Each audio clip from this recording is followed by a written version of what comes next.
महाराष्ट्र में मराठा समुदाय के लिए आरक्षण की मांग को लेकर चल रहे आंदोलन के हिंसक हो जाने के बाद मंगलवार को राज्य सरकार ने कुछ अहम फैसले लिए, जैसे कि आंदोलनकारी मांग कर रहे थे मराठों को कुणबी सर्टिफिकेट देने से जुड़ी जस्टिस संदीप शिंदे समिति की पहली रिपोर्ट को कैबिनेट ने मंजूरी दे दी। इसके अलावा मराठा आरक्षण से जुड़े कानूनी पहलुओं पर विचार करने के लिए 3 सदस्यों की एक समिति बनाई गई और ये भी कहा गया कि पिछड़ा आयोग मराठा समुदाय की सामाजिक और शैक्षणिक स्थिति पर ताजा सूचनाएं जुटाएगा। मगर राज्य सरकार के इन फैसलों से मराठा समुदाय के आंदोलन पर कितना असर पड़ता है, ये अभी साफ नहीं है। इस मांग को लेकर अनशन पर बैठे मनोज जारंगे का कहना है कि मराठा समुदाय को अधूरा आरक्षण स्वीकार्य नहीं होगा।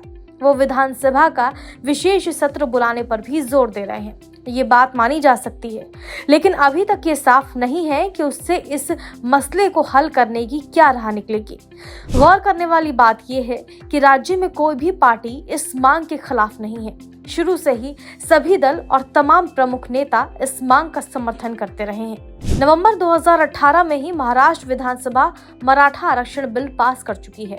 उसके मुताबिक राज्य की सरकारी नौकरियों और शैक्षणिक संस्थाओं में 16% आरक्षण देने का प्रावधान किया गया था, लेकिन बाद में ये मामला सुप्रीम कोर्ट पहुंचा और 2021 में सुप्रीम कोर्ट ने इसे असंवैधानिक करार दिया।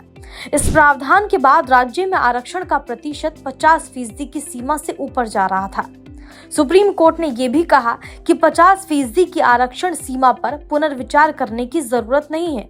हालांकि बिहार में जाति आधारित गणना की रिपोर्ट आने और अन्य राज्यों में भी कास्ट सेंसस करवाने की मांग जोर पकड़ने से इस विमर्श में नया आयाम जुड़ रहा है। लेकिन जहां तक महाराष्ट्र में मराठा समुदाय के लिए आरक्षण की बात है, तो उसमें आगे बढ़ने का कोई सीधा रास्ता तत्काल नहीं दिख रहा। पिछले 2 दिनों में राज्य के अलग अलग इलाकों में इसे लेकर जिस तरह की हिंसा देखने को मिली है, उससे हालात और जटिल ही होंगे। अच्छी बात है कि मनोज जारंगे ने इन हिंसक घटनाओं से खुद को पूरी तरह अलग करते हुए अहिंसक तरीकों से ही आगे बढ़ने की बात कही है।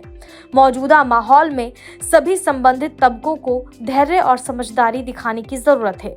सभी मांगे तत्काल पूरी करने की जिद में कहीं नहीं ले जाएगी। कुणबी सर्टिफिकेट के जरिए व्यापक मराठा समाज को आरक्षण की परिधि में लाने का सुझाव भी पहली नजर में ठीक लग सकता है, लेकिन ये बड़ा संवेदनशील मसला है। इसके अमल में भी सभी संबंधित पक्षों की संभावित प्रतिक्रिया का ध्यान रखते हुए सावधानी से आगे बढ़ने की जरूरत है। Bureau report, click India.